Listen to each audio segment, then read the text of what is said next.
The lack of humanity in the way people talk about Palestinian lives is so disturbing. I am truly disgusted with the ways some people speak about Palestinians, particularly on Reddit. It is a thoroughly disturbing world that we live in if it is a controversial statement to say th.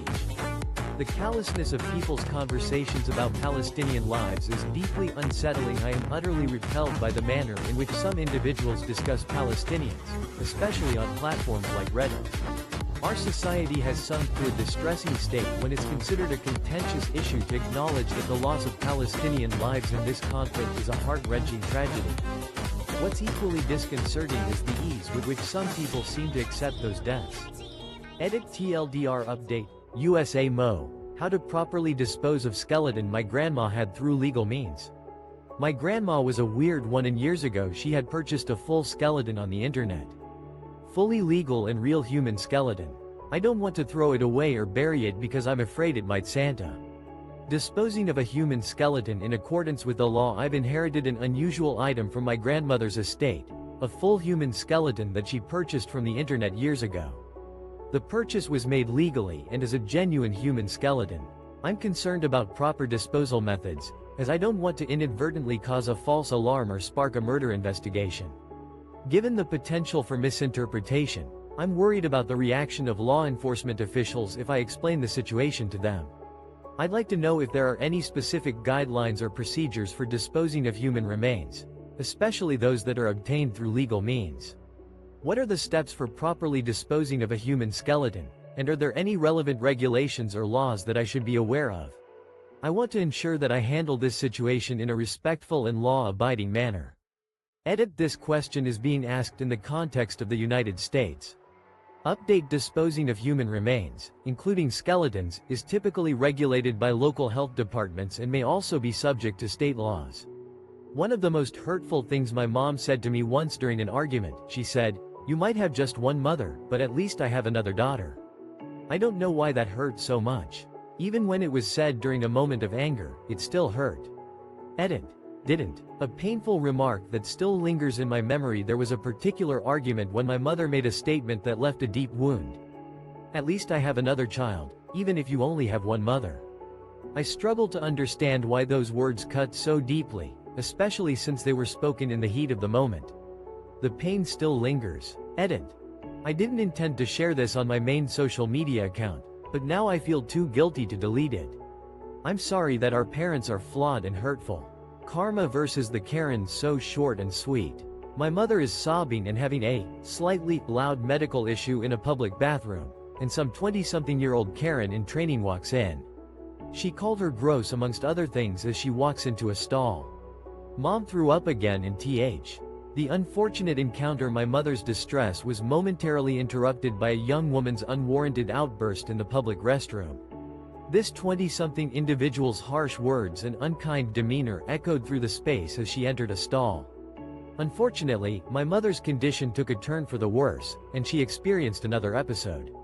As my mother struggled with her health, the young woman's laughter pierced the air, only to be short-lived. In her amusement, she lost her grip on her expensive phone, and it slipped into the toilet. It was a moment of unfortunate timing and a tangible display of life's unpredictable nature. Karma, it seems, often finds a way to level the playing field. Edit. TLDR. Tiny print contract. Years ago I was at uni. For my course we had to sign a learning contract every year. One year they said that due to cuts we had to print them ourselves. So, here's the MC.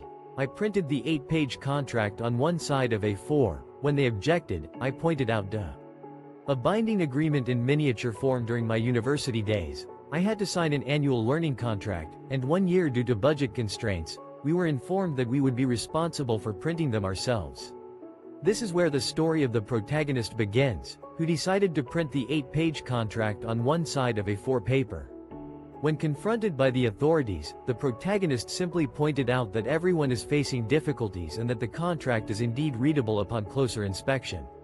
The contract was then placed on the admin counter, and the protagonist walked away, leaving the matter to be resolved by others. Ndad's therapist says I'm the narcissist. I heard from my siblings that my NDAD finally went to see a therapist, which shocked me because I tried for a long time to get him to see one before cutting contact. They told me apparently his therapist thinks I'm the one who's the My NDAD's therapist labels me as a narcissist. I recently received news from my siblings that my NDAD has finally started seeing a therapist, a decision that surprised me greatly. I had previously tried to encourage him to seek professional help for a long time before ultimately cutting contact. My siblings informed me that according to my NDAD's therapist, it appears I'm the one who's exhibiting narcissistic tendencies. I'm struggling to comprehend this assertion and would appreciate any guidance or insight. How can I determine whether I genuinely possess these characteristics or if this label is simply a misguided assumption? Someone finally admitted it. Me. What is your first and last name? Him. My name is Peter Sanchez. Me. And your date of birth? Him. 1973. Me. And your date of birth?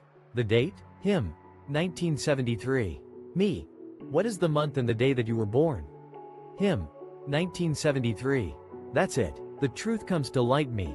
I need to verify some information with you. What is your full name? Him. My name is Peter Sanchez. Me. And I need to confirm your date of birth as well. Him. I was born in 1973. Me. I'd like the exact date. Can you tell me the month and day you were born? Him. 1973. That's all I'm saying. Me. I think there's been a misunderstanding. Is this policy actually under someone else's name? Him. Yeah, it's under my father's name. Me. So, to clarify, you're not actually Peter Sanchez. Him. No, I am not. I made a Reddit account to ask a question about getting sober. It's my 6th cake day in AMP. I'll have 6 years clean in May. Sign of the horns. Grateful for this crazy fucking website. Edit. Thank you for comments and AMP for silver. My day was busy and I felt my cake day passing in AMP though. I recently created a Reddit account to reach out for advice on maintaining sobriety. As I approach my 6th year of being clean, I'm eagerly anticipating the milestone in May. A full 6 years without substances will be a significant achievement. I'm thankful for the existence of this online community. Edit. I'd like to express my appreciation for the supportive comments and the silver award I received. With a busy day ahead, I had initially felt like my 6th cake day was slipping away unnoticed, so I quietly posted my thoughts here. This community has been instrumental in my recovery journey and I'm grateful for the information and resources it provides. I'm sending positive energy to everyone here. I fucking hate when people bring their dogs into cafes, restaurants. There's no reason. Keep it outside. Its fur is flying everywhere, it's barking, and its paws are tracking in dirt and God knows what other germs, and you're letting it on the chairs and tables where pee. The presence of canine companions in indoor dining spaces can be quite infuriating. There's simply no justification